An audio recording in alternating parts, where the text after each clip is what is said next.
मतलब क्या, ला इलाहा इल्लल्लाह।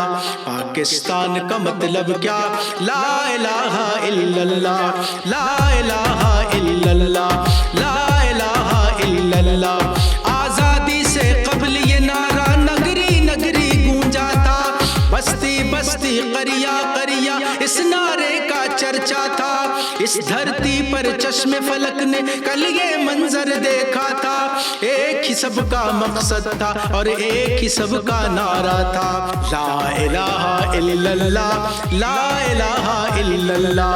पाकिस्तान का मतलब क्या, ला इलाहा इल्लल्लाह। सरहद का सर ऊंचा हो, पंजाब की आला शान रहे, सिंध की धरती जगमग हो, शादाब बलोचिस्तान रहे। सबका नजरिया एक हो, मकसद सबका पाकिस्तान रहे।